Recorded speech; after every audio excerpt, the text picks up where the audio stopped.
and you. So very exciting. So I feel bad for the Zoom people that are not here, in person. But if you guys want, I'm just going to leave them here in the center, and everyone can take some goodies. It's very, very cute. There's actually that. I can get those for them. So Rabbi said, came over. He happened to be at our house. I was like, I just spoke about you yesterday. Right. So we have bumper, stickers, whatever, magnet, bracelet, a pen, and of course, a toothbrush, right? Because it's called Clean Speech or keeping it clean. We're keeping it clean. So that's adorable. Yeah, it's really cute. Eve, what book is that? For sure.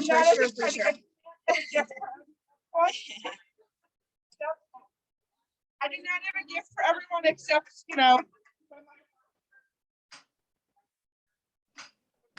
and supporting.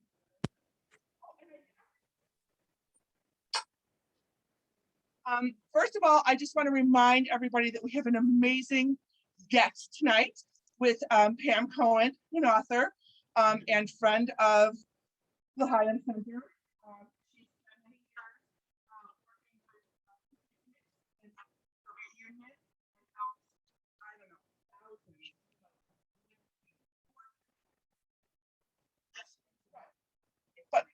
That's how many left. She wrote a book. She's going to talk about her book. Her book's going to be for sale. She's going to sign some books. And it's a do not miss. It's a free event here, sponsored by Susie and her husband. We'll have wine. I see we already got some here and cheese and some, little schmoozing and mingling as well as a community. Yeah, so Sue wanted to 7:30. Coming also. He's definitely in town. He's here. He'll probably be here. Yeah. Don't know for sure.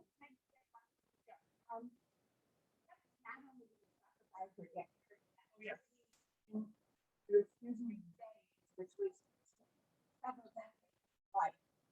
she has gone on other things, and she's going to tie in to anti-Semitism, and consequences, and that.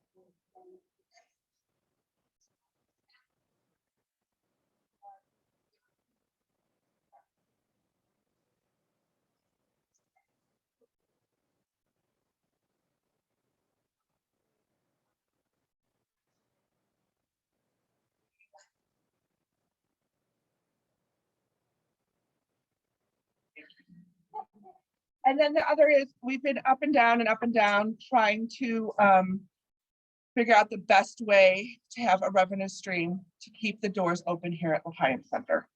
And as you know, we started with $18 a class, and then we heard from you guys that it was a little bit expensive. So we went to a per month model for a subscription. We can start in November.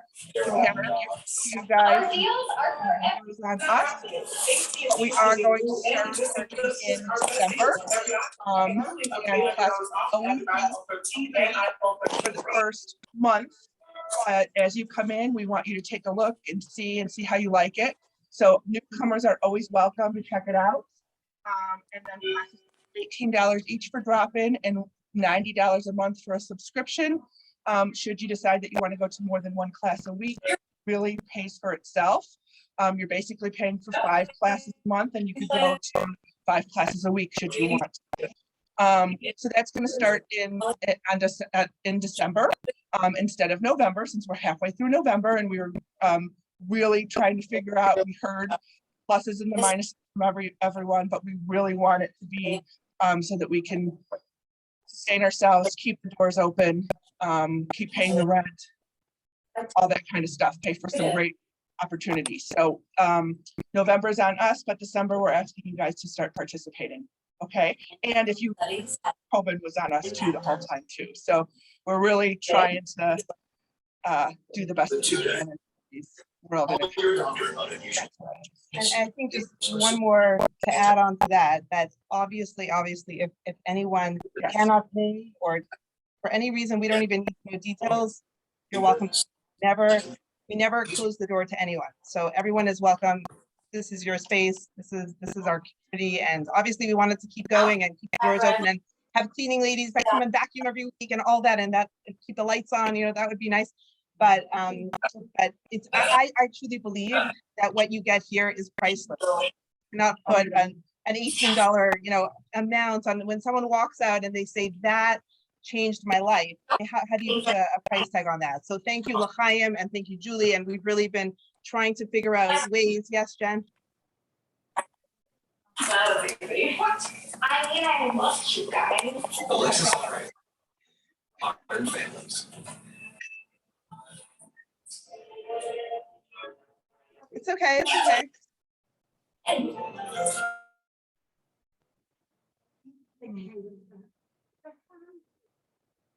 Mm.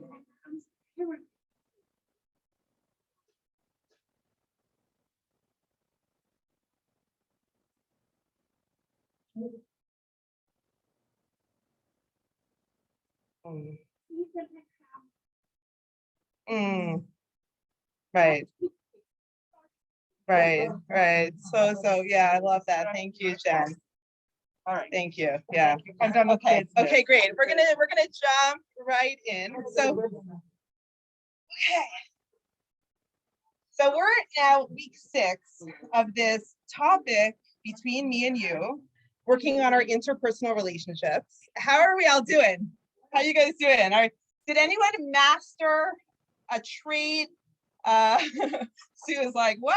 Right? We did. I mean, we started with love of others, right? We spoke a little bit of love of self. We spoke about judging people favorably. Give me some of the other ones that we spoke about. Jealousy had to do with loving others. That was the stumbling block that we kept tripping over. When we spoke about giving the benefit of the doubt, we spoke about humility. It takes a lot of humility to not be judging, because you might have done that same thing. We spoke about that. How's everyone doing with those traits? We spoke about gossip, rebuke, right? And that was sensitivities, like in how to give something over to someone else. Gossip last week, the antidote to that might be silence at times. Started speaking about that. I feel like we could do 10 more weeks on gossip. Maybe we'll go back and do another full lesson on gossip, because there's a lot more that we did not touch upon. And today we're at the next chapter in this book that I'm working through. And the topic is machloket. It's a Hebrew word. Anyone know what that word means? Disagreement. Give me some more words. Conflict, arguments, what? Okay, what was that? Kerfuffle, is that an English word? It sounds Yiddish, I don't know. Okay, it's a very hard topic. And actually, if we look at the actual Hebrew word for machloket, the root is chelek. Chelek means apart, which means fragmentation. Like something is not okay. Okay, and the antidote to machloket, which is a huge topic that hopefully we can make a little dent in, the antidote to that is shalom, peace, which is the blessing, which is the vessel for all blessing. Okay, so before we even start talking about machloket, I want to take some time to talk about what we keep tripping against. Because when I said, how are you doing, Sue? You've been here, you've been learning for 10 years and we're doing this strong. Like, have you gossiped? I mean, we maybe this week, since we had this great class last, right?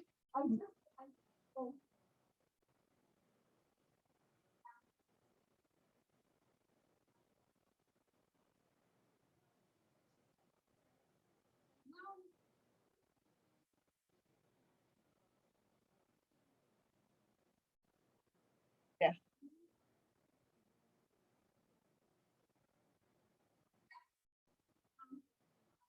Oh, it's so true and it's so sad, but yeah, right? And people feel that ignorance is bliss, but it's not. It's not. We need to evolve, because we're really here in this world to accomplish 2 main things. What are those 2 things? One, we spoke about when we started talking in the beginning of this course. I gave you the quote, great sages that said, character is our only real possession. That if we could change even one trait in our life, then we have lived a life that was worth living. So character building, right? Changing ourselves. And what's the other purpose that we're here for? Changing the world. It's changing the world. It's tikkun olam. It's fixing. It's being a part of something big. Okay, so if we're here to do that, we have to focus. So we can't say, no, we thrive on gossip. We're just not even going to learn about it. We can't ignore the facts that if we do not work here, we are not fulfilling our mission. So what is the major stumbling block? Okay, and we're going to talk about that for a little bit. So I would say that there's something that happens. There's almost like an outer core, or maybe it's an inner core that prevents us from being the person we want to be. And I think last week when we spoke about why do people gossip about other people, we spoke about how, where's Joy Israel? She's not here today. We have to reach out to her to see why she's not here. But Joy said it usually comes from a place of lacking, of low self-esteem. If I feel that, if I'm not feeling full and good about myself, I will try to stomp on someone else so that I am lifted. I'll be better in other people's eyes or in my own eyes. It comes from a lacking. It comes from a low place. So how could we navigate that very real reality? So I'm going to tell you guys an experience that I had last week. I'm a little nervous to share it because it's hard for me to put into words what happened. You know, so sometimes we have experiences that are almost like an out-of-body experience. So I'm going to share with you a really meaningful experience that I had 2 weeks ago when I was in New York for my graduation of my this degree that I was doing in community work. We had breakout sessions, and all of us, there were 40 people that were graduating from this course. Everyone gave a different breakout session. And one of them was this experience that I never heard of. It sounded really cuckoo and weird. And I was like, I'm always in for that. So I go in, I don't know what I'm getting myself into. And this lady she flew in that morning from Israel. She had it all set out. You had to choose a partner right away. I looked to my right, this lady that I've known my entire life. She's my mother's age. She's a figure in my life from Toronto. It was just so perfect that she was the one that I turned to. And we were partners. And I did it to her, and then she did it to me. And the way that this experience went was, so I laid down on the floor and I held her hands. I covered my eyes. Okay, we all covered our eyes with something. So we were just totally inward and holding her hands, and she was your life. She was the life. So in the beginning, and it was to music, you were dancing with your life. And it was great, it was fun, and she was quite the dancer, and we're really on the music and everything. And then all of a sudden, you have to resisting your life. And she's taking me this way and I'm pushing the other way. And it was so hard. And I'm like fighting with her. And then you need to embrace your life and to be led by it and to see where it takes you and to hold it and to trust it and to be one with it. And I don't know what happened. There were many people in that room. I don't know what happened, but from the deepest part of my soul, I was sobbing. I didn't know. It was this experience that I thought this is going to be fun. I had no idea what to expect.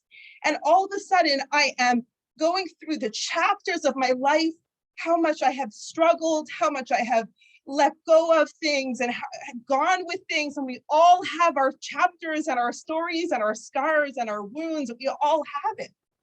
And at the end, it ended with just like holding your life, embracing it. And the way she did it was she put my arms around me and she came down to me and we were just hugging together. And you just felt so one. I mean, this was a woman, right? And this was a metaphor, but I see tears happening, but it was so powerful because what we go through, we don't even understand what we're going through in this world. It's such a physical experience that our inner world doesn't often get tapped into as much, and it's going through so much conflict. So very often what the conflict is this force that is bigger than us, and we call it the Yetzer Hara, the evil inclination. The evil inclination, we've all heard about it, we've all spoken about it, you've learned about the evil inclination in many classes. We speak about it a lot. There's the Yetzer Tov, the good inclination, and the Yetzer Hara, the evil inclination. And what the evil inclination tries to do is it tries to rob you from any joy that you might possibly have in this world.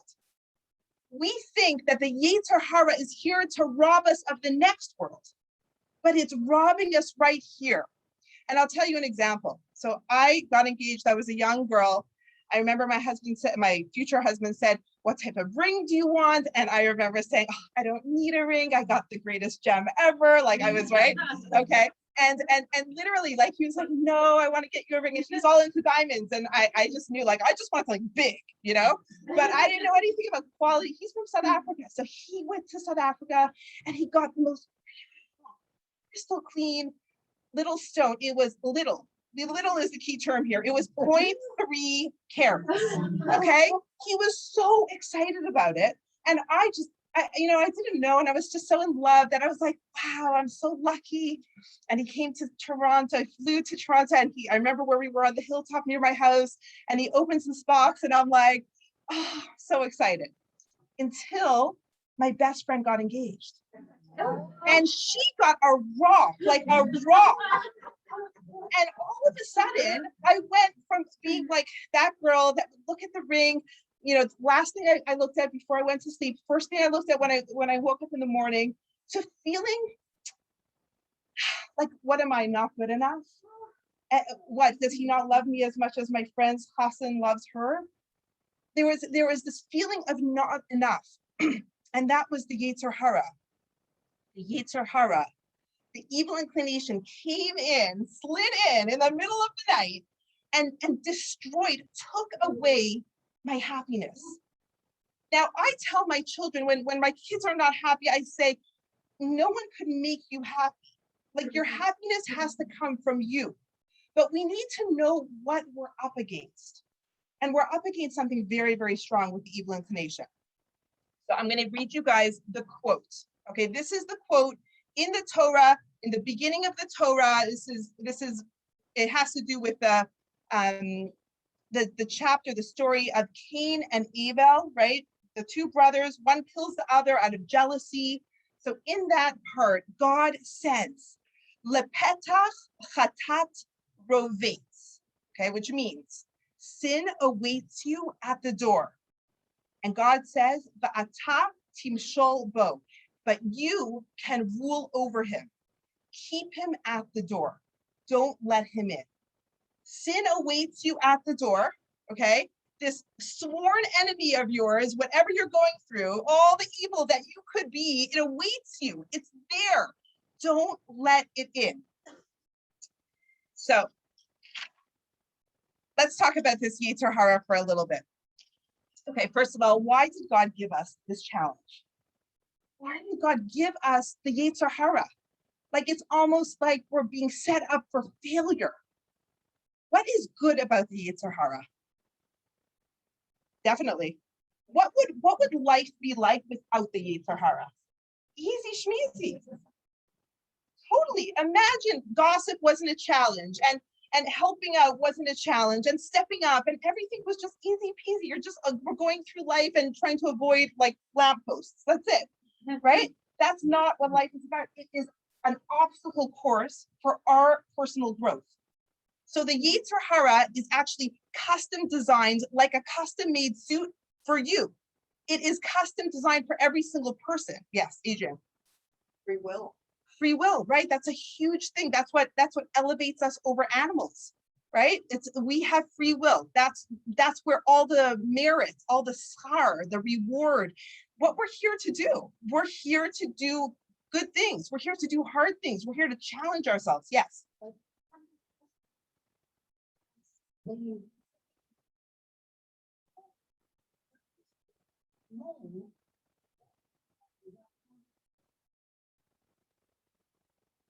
Right, totally. So it's our own personal challenge.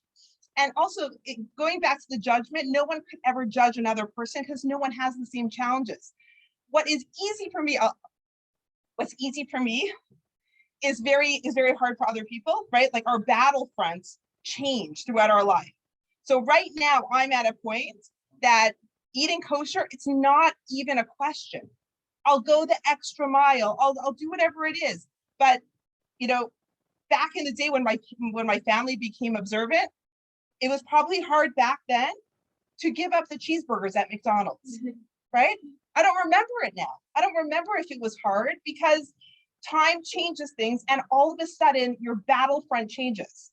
So that's why we're all in our own personal relationship with the Yetzer Hara. Okay, so let's talk about this Yetzer Hara a little bit. Okay, it's like no pain, no gain. God gave it to us. It's actually the best thing that happened to us, Liz. Okay, so as you said, like we need it, right? It pushes us to grow. Okay, so there is a very famous saying. If you're taking notes, if you want to write this down, it's written in the book Ethics of the Fathers, Pirkei Avot. Lefum Sarah Agra. As great as the toil is the reward. So the more you struggle in an area, the more you can grow, or the more your reward will be great. Okay, so this is a great concept. It's also very interesting. Okay, this is something homework for you to do when you're in a quiet place and you're driving somewhere and it's like you could really think. Think of the greatest challenges you have in your life. That is a place for you to dig, like dig here, because that's probably where your greatest strength lies. So if it's gossip, right? If whatever it is, whatever is so hard for you, if you work on that, you'll find greatness over there. Like there's a reason. It's almost like with other people, right? When someone does something that ticks you off, it's usually a mirror for yourself. Like, why does it bother you so much? It's because you probably have that negative trait inside of you. So dig here. That's where the work lies. Okay. So Lefum Tzara Agra, as according to the toil is the reward. Okay. So how to overcome this force? So there was a famous story that happened a bunch of years ago. It was the Time magazine had the front cover. It said man versus machine. And it was, anyone recall this? Okay. So there was a Russian chess player. His name was Kasparov, champion, huge. He was going to compete against IBM. So IBM, the computer, for the first time in history, was going to play the greatest chess champion. And he comes in, and 70,000 people came to see this event. And he comes in, and a couple minutes in, he wipes them away, wins it, and it's huge, exciting, stunt. He's champion of the world in chess, and now he's champion over the IBM. A year later, they call a rematch. And this time, it's very, very shortly into his playing that he makes a mistake, and he loses the game. And he throws his chessboard, and out he goes, and he's outside, and the media is coming to him, and everyone wants to know, like, what happened? How does it feel for the great Kasparov to have lost against IBM?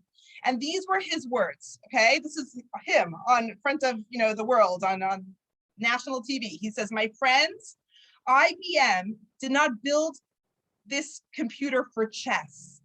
IBM built that computer for Kasparov. And he was so right.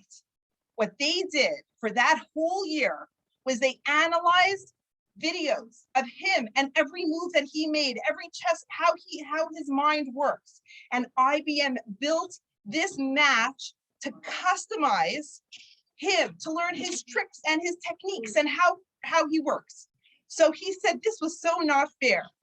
So that is how the Yetzer Hara works. It's customized. It's not a one size fits all. It is exactly hand tailored to you. It knows your moves. So the Torah tells us, right? It's waiting at the door. It's encroaching by the door. Don't let it in. You need to rule over it, okay? It's almost like that sleazy salesman.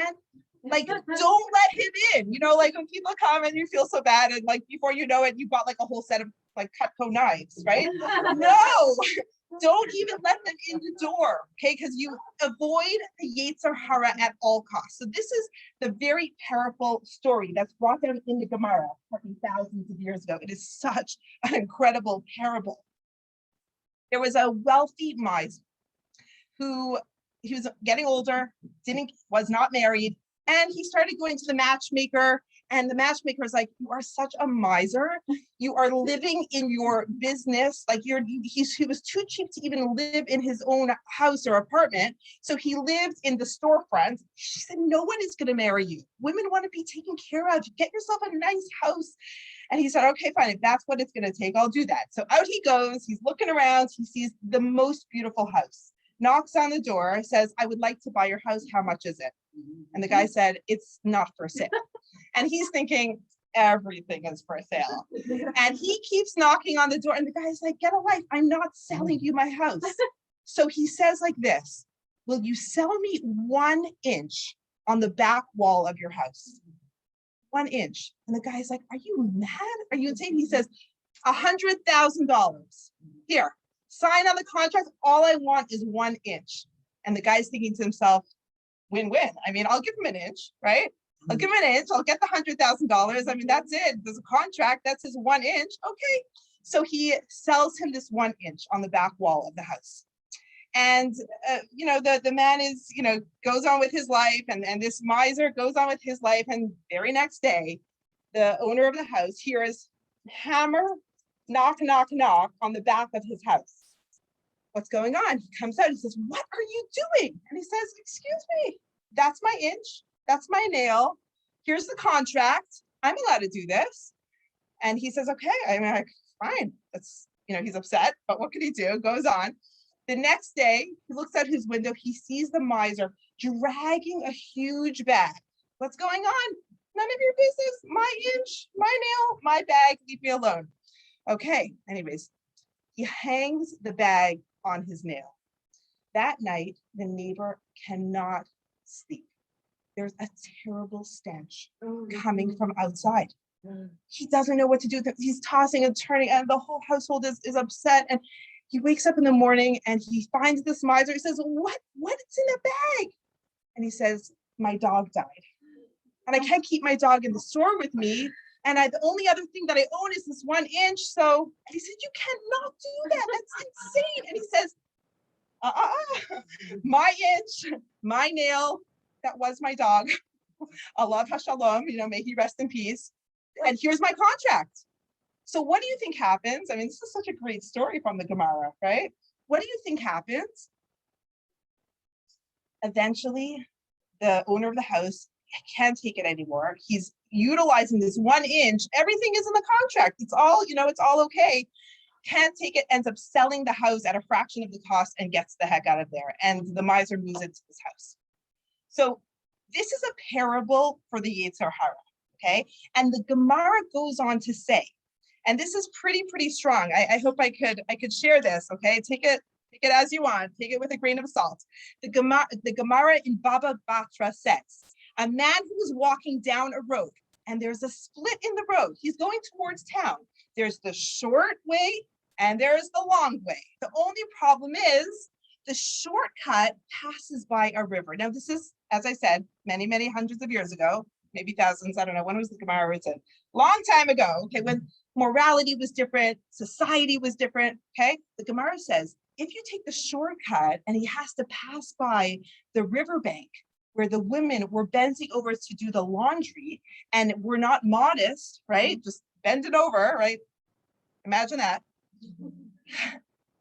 This is called, okay, wait, so hold on. So that would be unmodest, okay? And the other path to town, although it's very long, is there's nothing to see. There's nothing immodest about it. Okay, so the Gemara says that even if this man, he takes the short path, and when he gets up to the river, he shuts his eyes. He doesn't even look.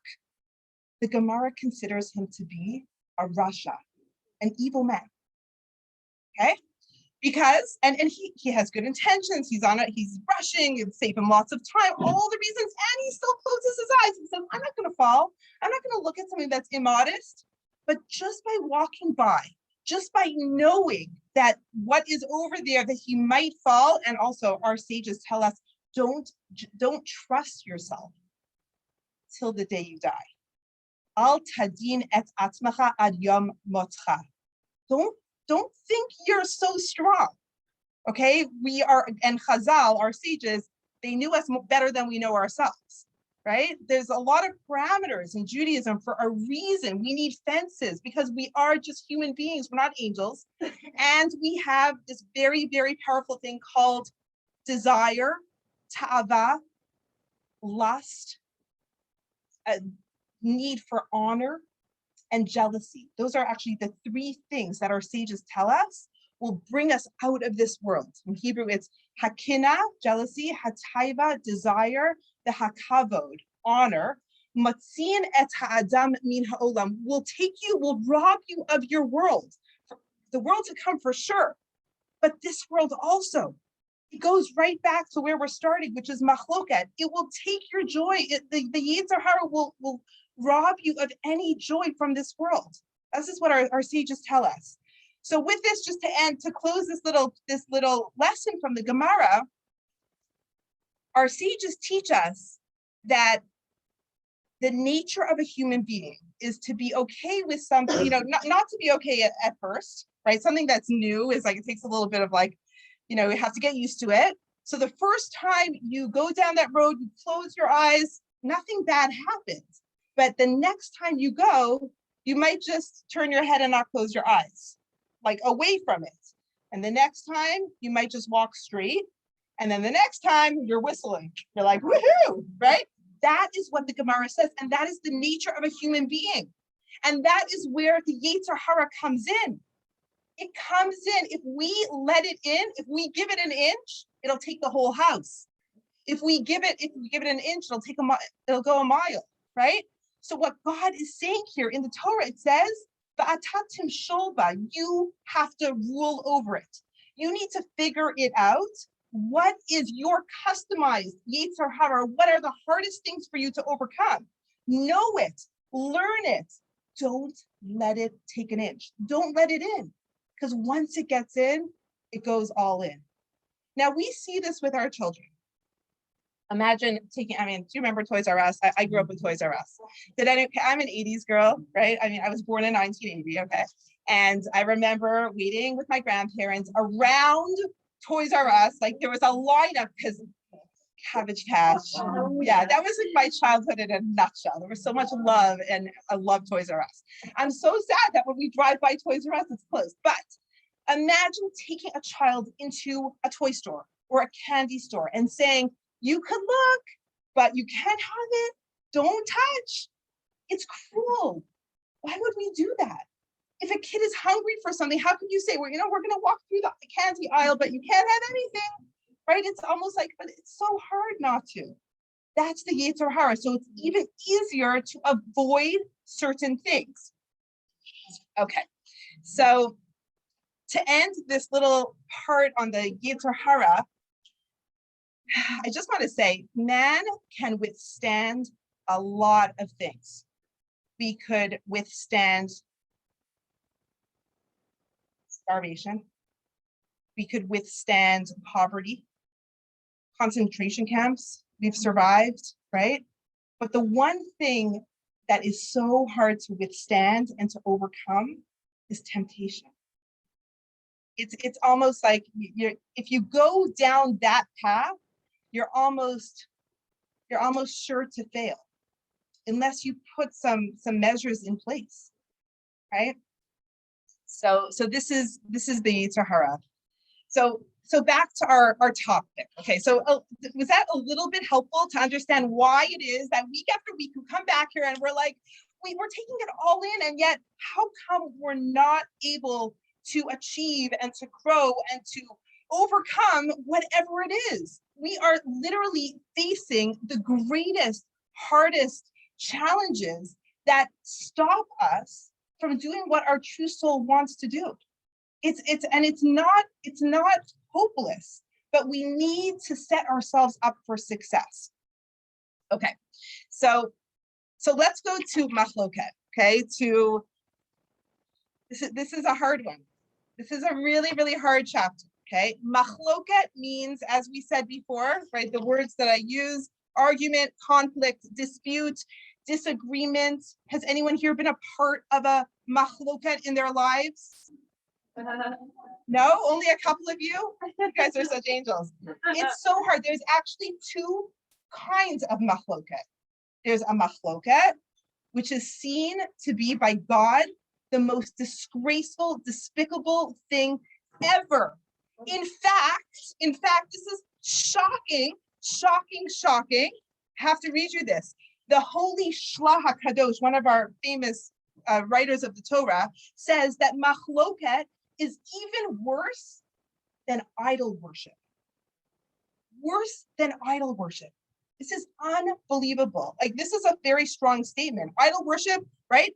That's one of the cardinal sins that you should rather die for, right? You should rather give up your life than the 3 cardinal sins, which is murder, idolatry, and immorality.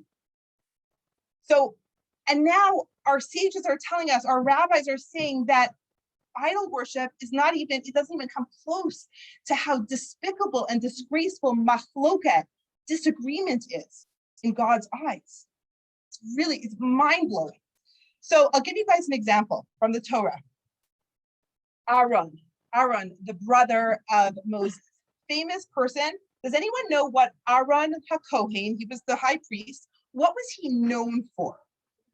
Peace, okay? What they say, the famous quote about Aaron was, Ohev Shalom, he would love peace, the Rodev Shalom, and he would chase after peace, he would pursue it, and he would bring people to a place of peace, okay? It even says about Aaron that he would use little white lies if needed. Okay, we'll talk about lies in another class because that's a terrible thing, right? We're very much into truth.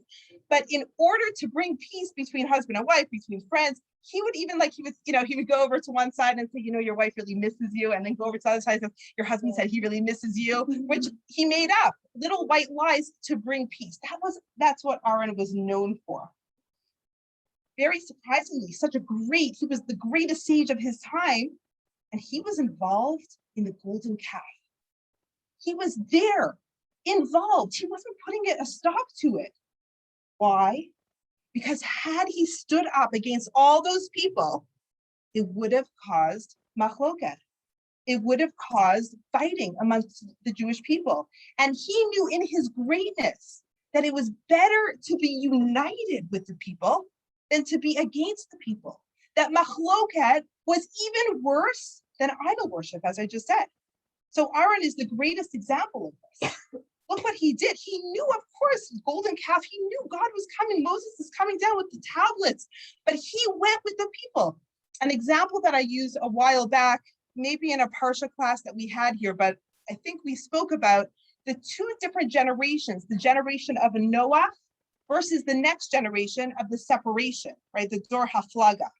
And in the case of Noah, when the people were so corrupt against each other, they were terribly immoral, terrible people, they so unkind to each other, God says, I have to wipe out the world. I'm bringing the flood. It's all over. God couldn't stand it. And yet in the next generation, when the people are building this tower to fight against God, God separates them. He doesn't destroy them. And it's almost as if God puts himself, God is such a humble being that it's not about his honor. He rather wants people to get along with each other. Machloket is the worst thing. The worst thing ever. So this is the mitzvah in the Torah. These are the words, okay? So if you want to take this mitzvah, seek peace and pursue it. Those are the words where we learn about this concept of avoiding machloket, avoiding strife, argument. It's a mitzvah from this verse, seek peace and pursue it, from the book of Tehillim. Okay, we need to go very, very far to bring peace and to avoid machloket. So, okay, first of all, let's just open this up for questions for a minute about machloket. What are some of your thoughts on this? What are some of the pitfalls? How do we avoid this? I think I said before, there's 2 types of machloket. So one is just machloket, like it's just disagreement. It's just, this is what happens. And then the other kind that is so complicated is machloket for the sake of heaven. Well, and this is something that unfortunately I have been involved in as a community person. What do you do if there is a dispute or you have a situation You need to get involved and you need to step up and you need to step in and you need to take measures, and it will cause fragmentation. But for the sake of heaven, you also need to do the right thing. You can't just sit by and say, let's all be friends, like pick up the guitar and like, let's go up to like Boulder, Colorado and like kumbaya. It doesn't always work like that, right? As is with 2 weeks ago when we spoke about rebuke. We can't always just sit quietly and just, we have a mitzvah, an obligation to give rebuke in the right time. So with the complication here is knowing when to step up, when to be a part of a dispute, and when to take steps away. So what do you guys think? How are we to know? How are we to judge what is worthy of being a part of a dispute? How do we know when is it considered l'shem shamayim, for the sake of heaven, and when is it not? Yes, what do you think?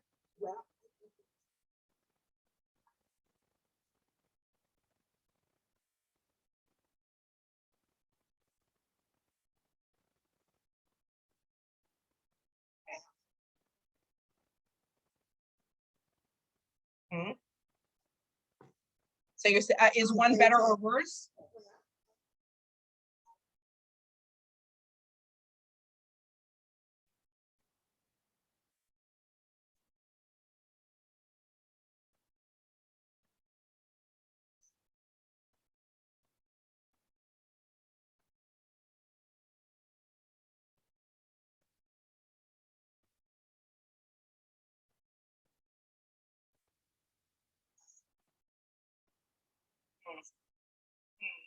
It's not always your responsibility to speak up, but when it's more personal, it really has to do with your life.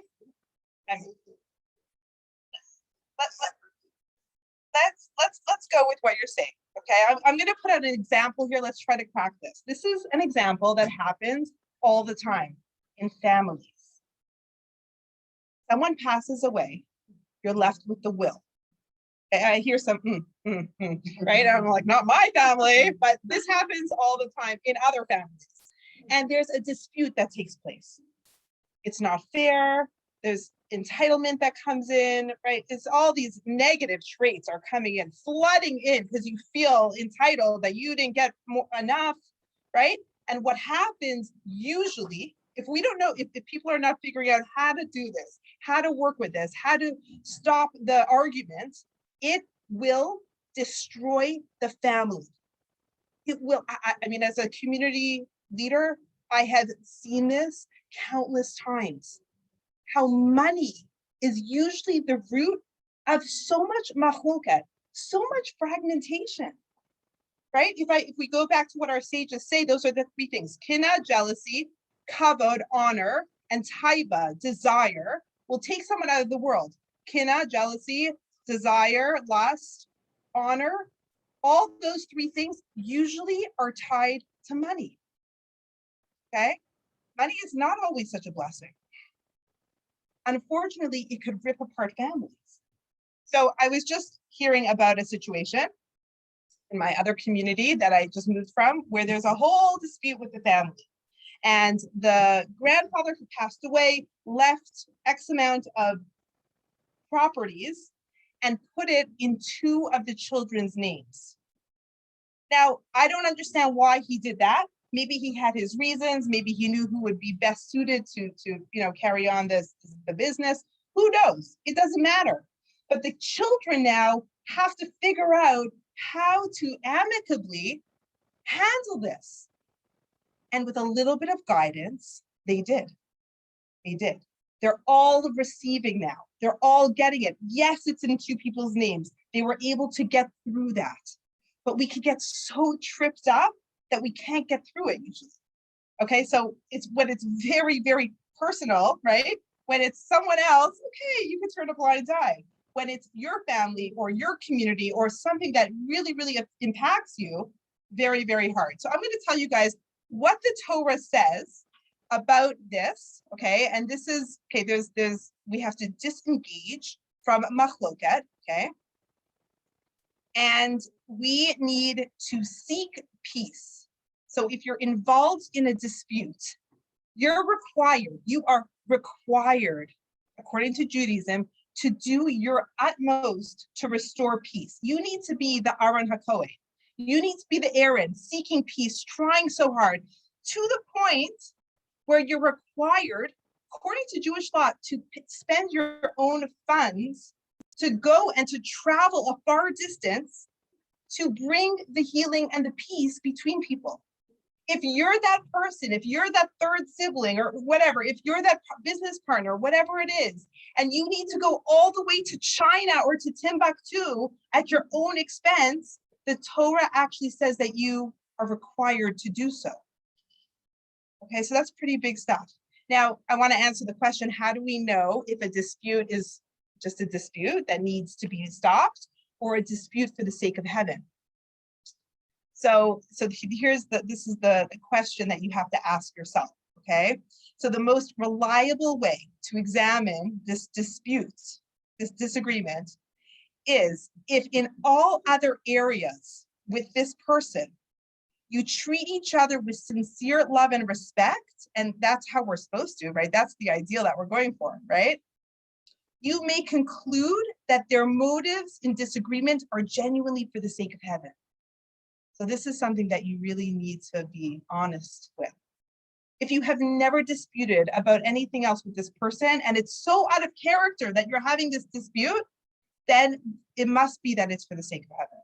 But if it's someone that you fight about every little thing, then chances are you need to take a step back, take a seat, right? Yes. Okay, meaning, does anyone want to give an example that they could think of, like a dispute for the sake of heaven? Like, sorry? Like life and death. Okay. If it involves something that's going to harm someone, cause harm, and you see that's happening, then I guess that's a great Right. you know. So life and death. So for example, like just to go on that example, someone is on life support. Right. And the two children are having a fight over whether to pull the plug. And it's a huge argument. It's killing them. I mean, their mother is lying there on her last breaths and they cannot come to a good place with it. So if one of them is really for the sake of heaven, like if one child says, like, according to Jewish law, you cannot shorten a life. You can't do that. You can't do that to mom. As long as she lives, as long as she's with us, even if she's in the state, she's with us. We can't hasten life to come to an end, which is actually the Jewish way, right?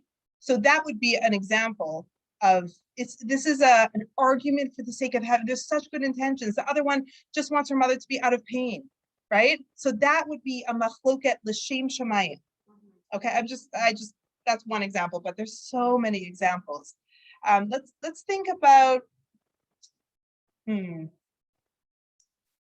yeah, I don't know. Yeah.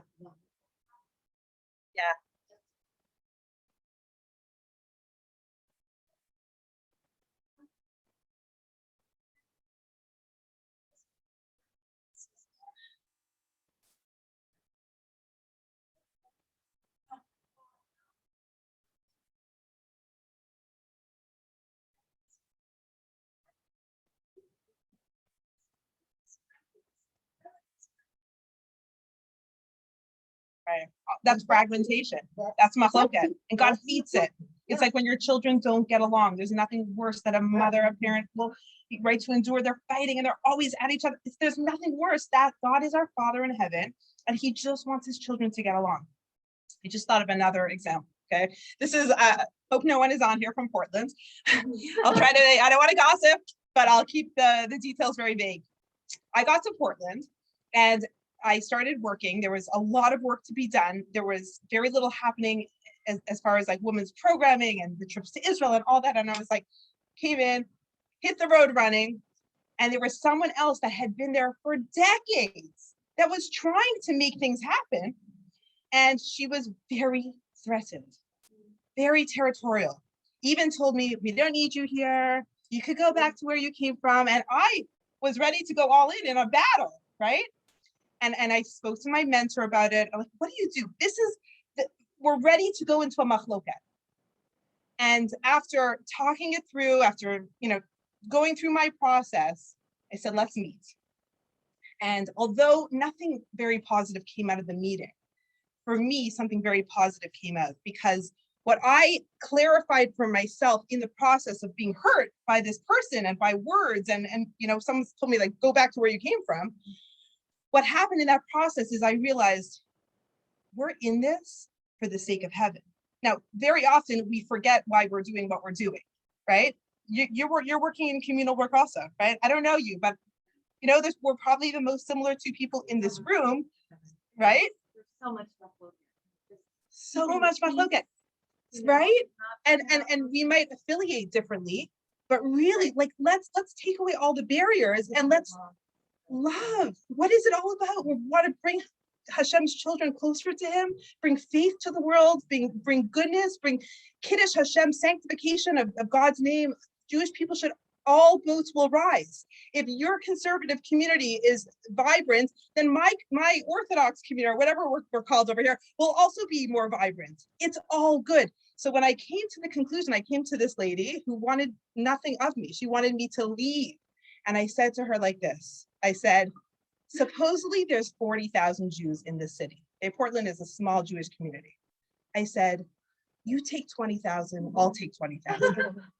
I said, even if there were dozens more of us, it wouldn't be enough.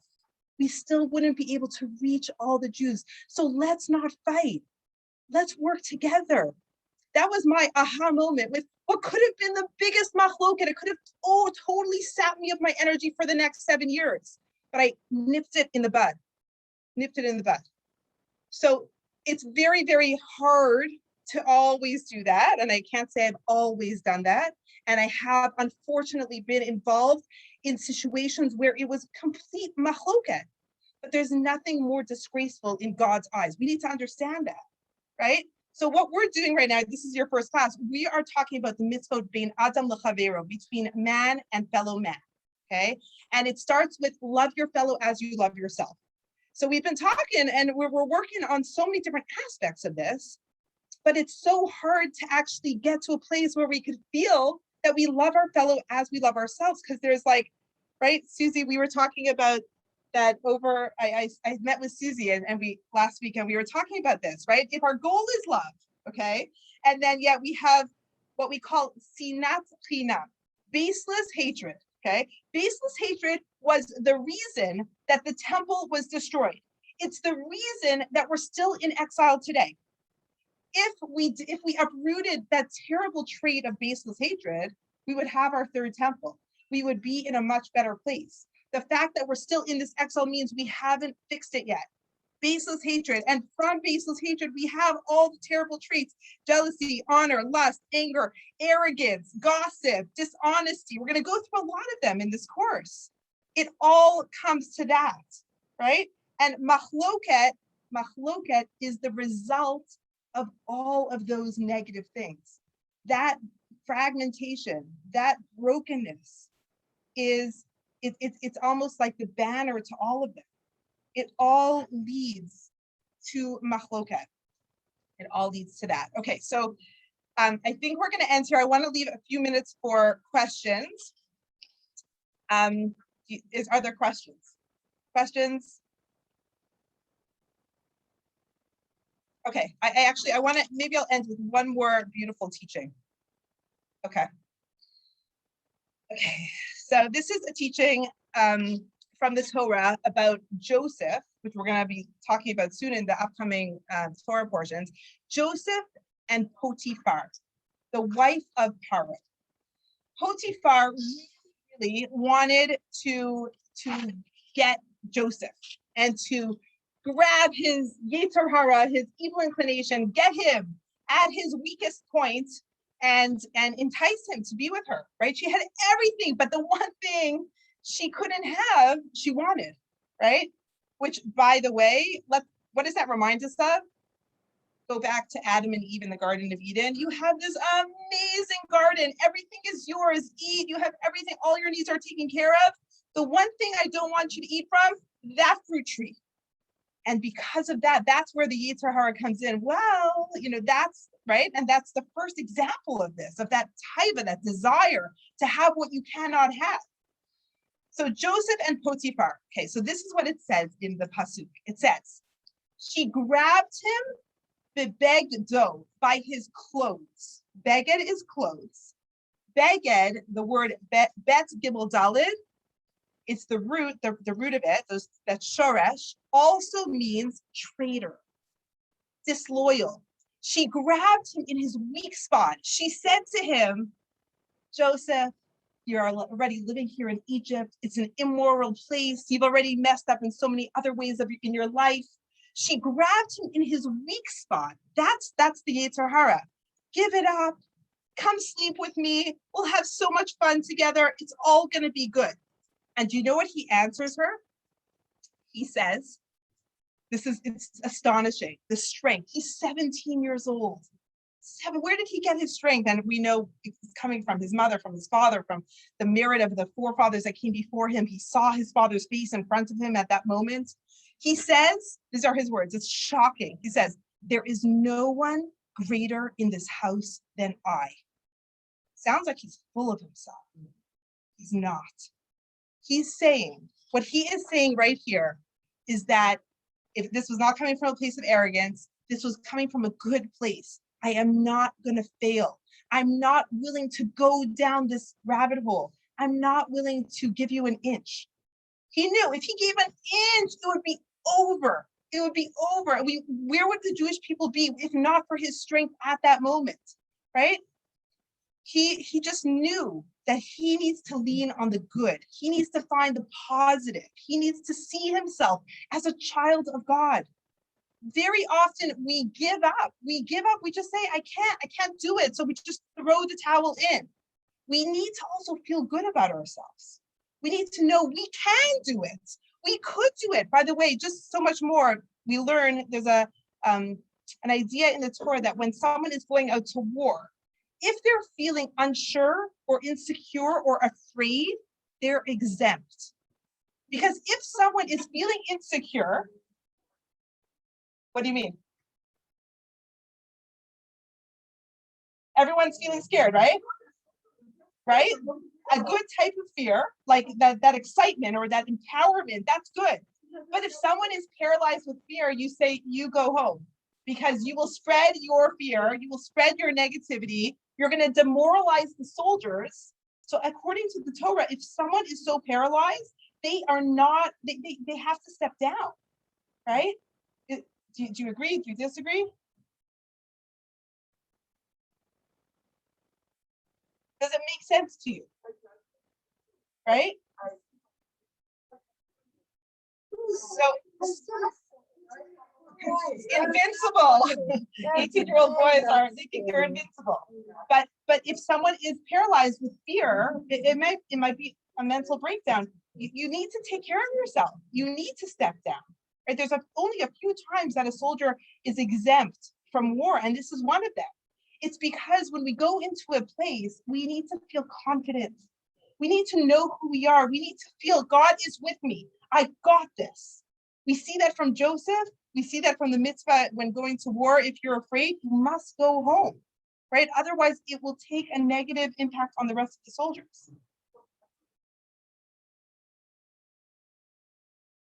Everyone's afraid. Yeah.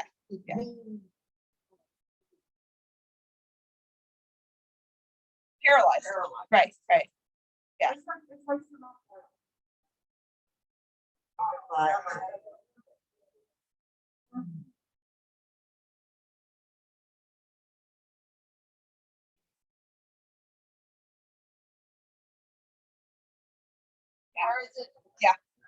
Yeah.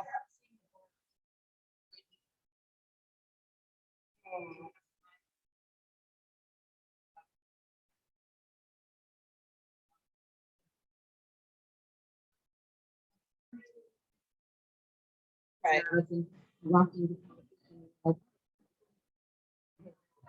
Right. It spreads. Yeah. So I mean, another topic, but Julie, I think you're right that everyone feels the jitters. I think that's a good type of jitter, right? But if it's too much, then you have to step down.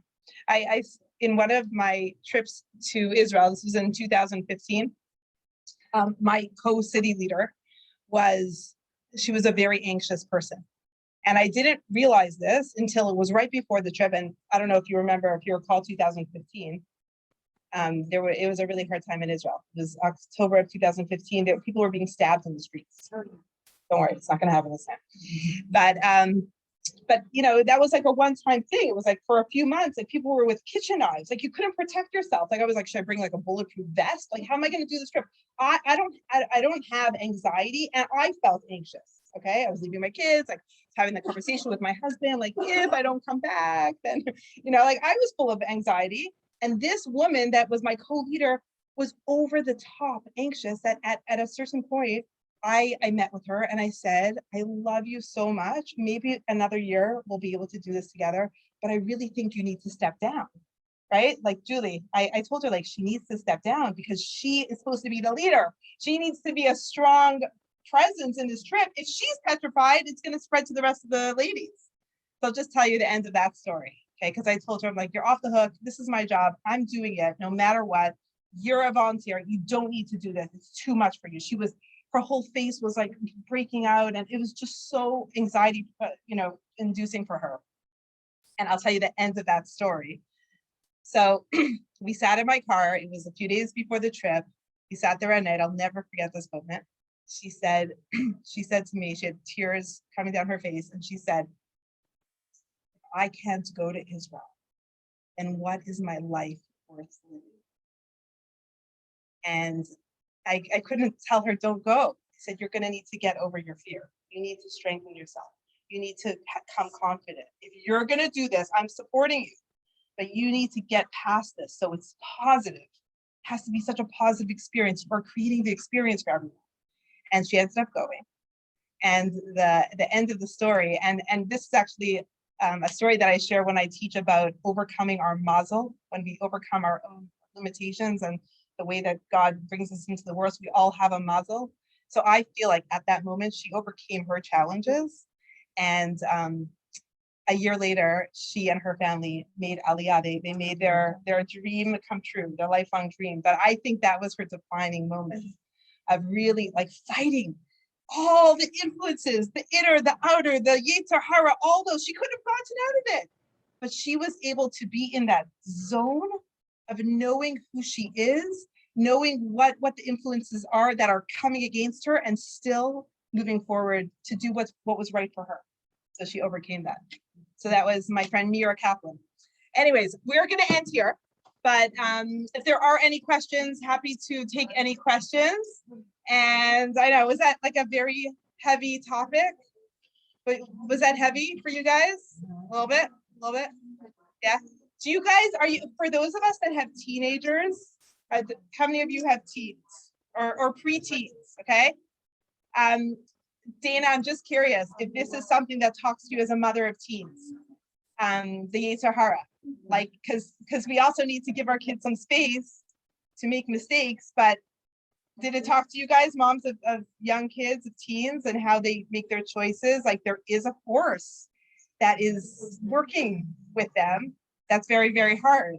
And I guess our job is to figure out how much to give in, right? I don't know, just putting it out there. Okay, good to see you. Thank you. Oh,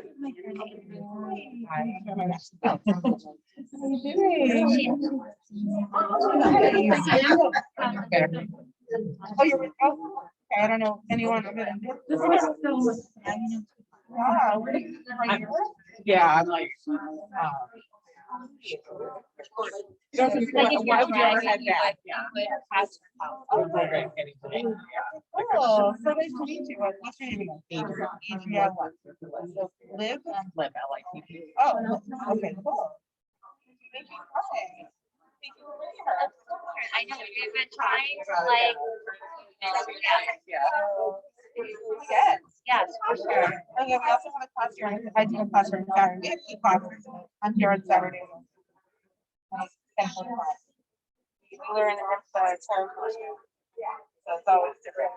Actually, it's just coming in. It's always. Well, I know, right? And then next week, with like crazy people. Yeah, we're gonna come. Oh, guys, don't forget to take your bags. There's these bags underneath. Guys, don't forget them.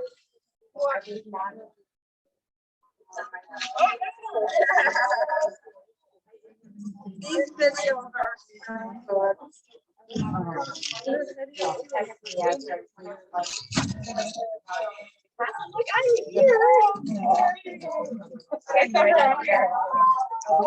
So glad you came.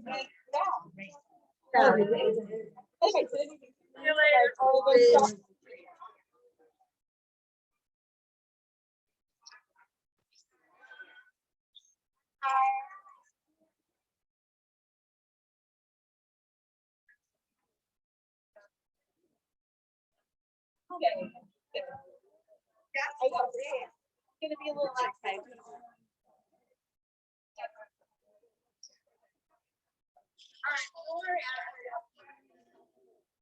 I do. I got 2 minutes.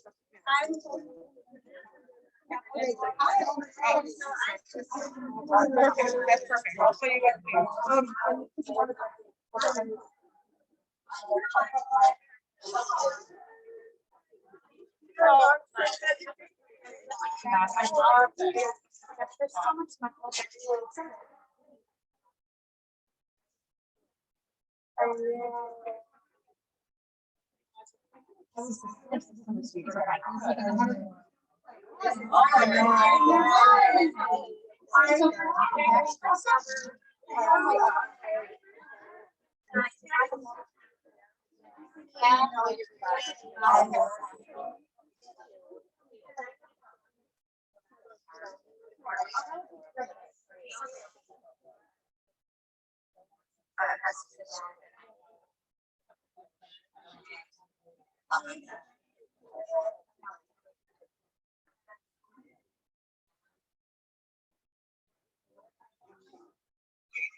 I know.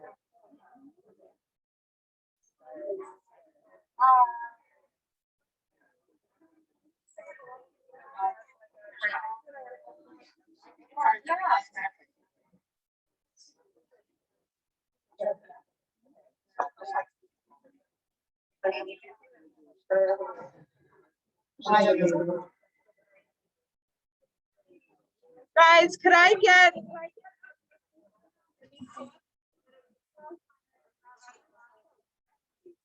Yeah.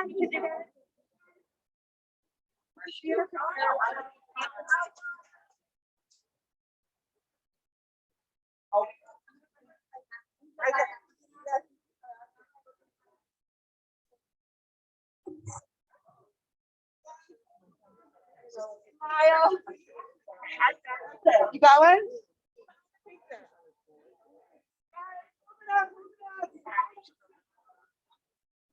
My shoulders are good. 1, 2,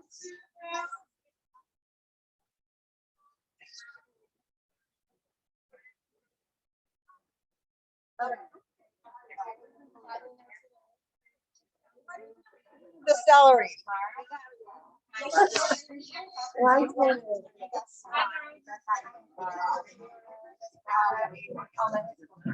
No, I'm gonna try to come to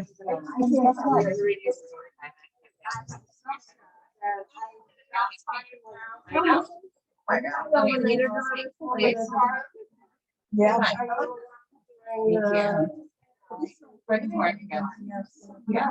When I was I let him,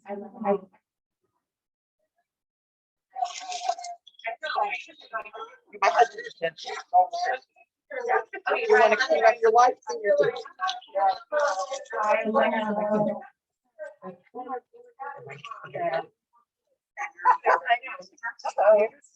Like we get the grocery.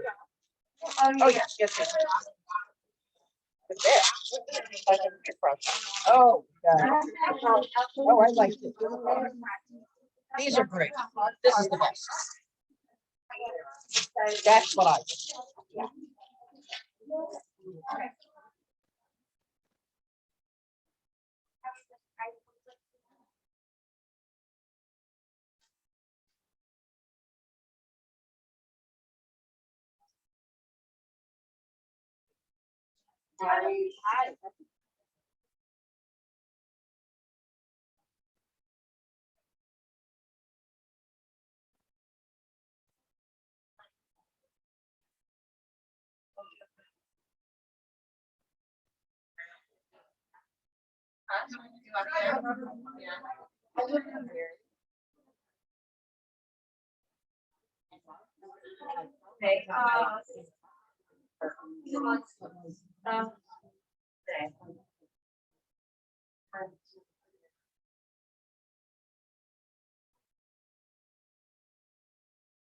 Okay.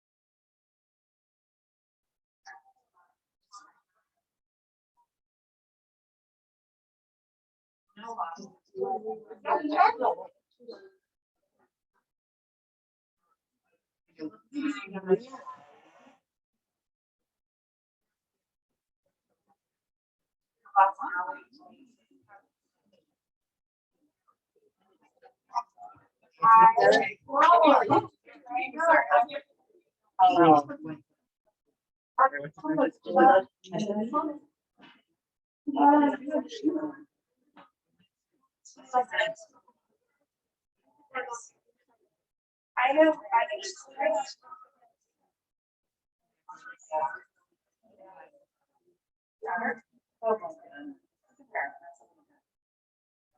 Yeah.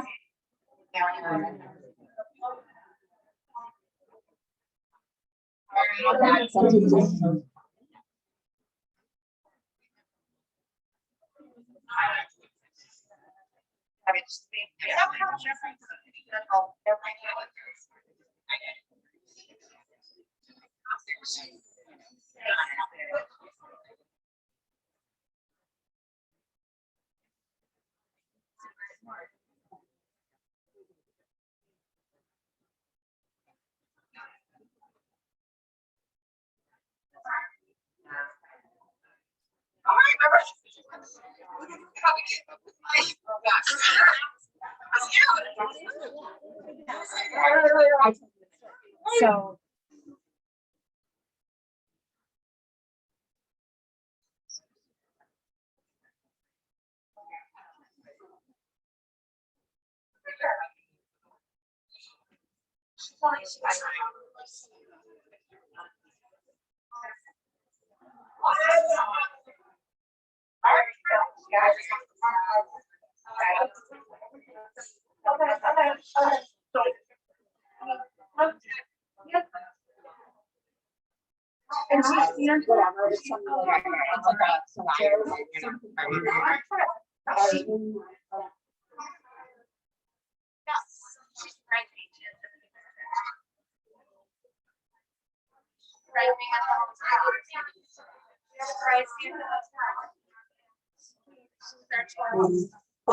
So I got to do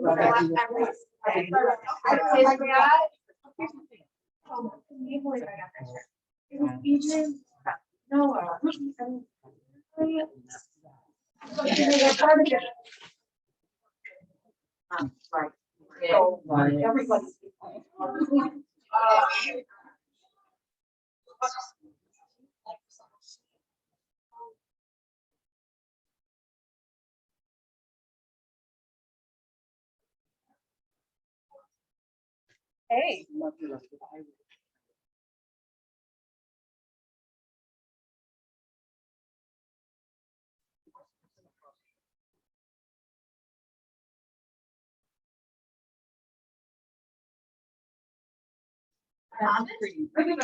Let me see you.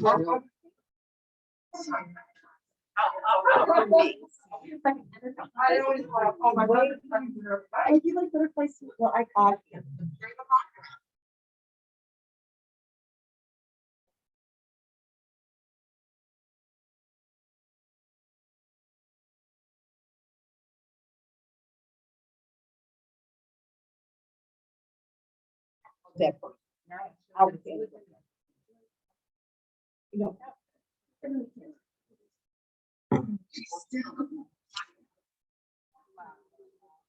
Right, so what we're gonna do next class, because already someone else came up to that. I think what we need to address is how to deal with other people and when it's the right, like, yes, he said, all you know? And but there was a lot of waste in every way, right? And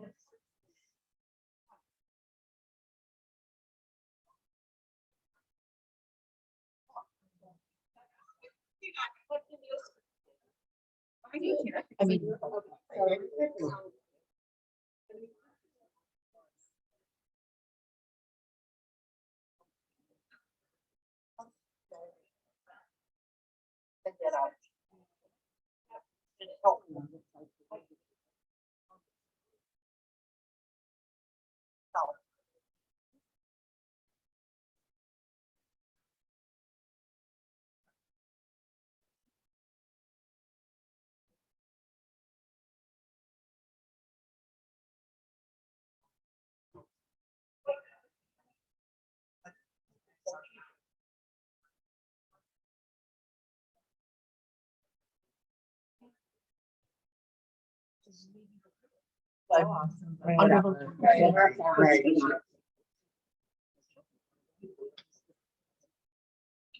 Yeah, it's so hard.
Yeah, question?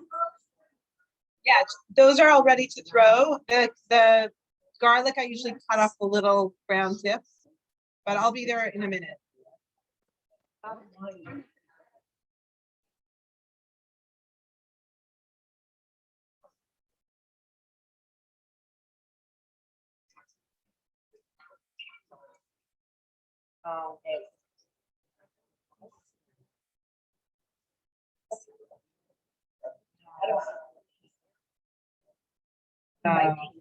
Right, before there was so much awareness. Hi, how are you? Ready here for the interview? Okay, great. Come on in, come on in.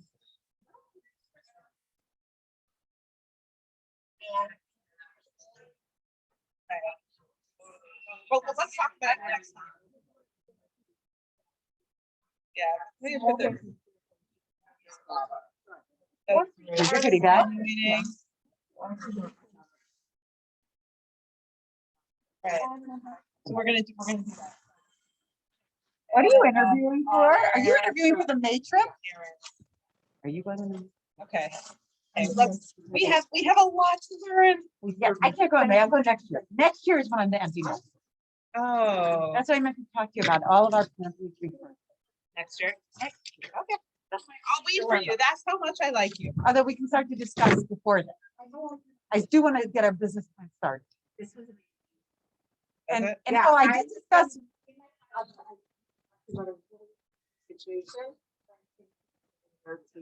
Yeah, okay. Yeah.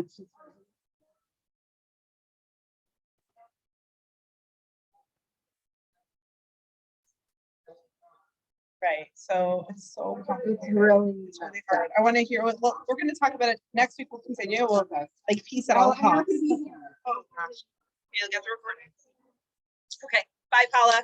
I Bye, did Deborah. discuss with Jenny. And Bye, she- Laura. I forgot. We'll see you. And tonight, I'll be Oh, back yeah. here. If anyone wants to. come Guess what? tonight. I have a thing at my temple on just what we were discussing about, on disagreements with my husband. Oh, wow. Okay, so go there. That's so nice.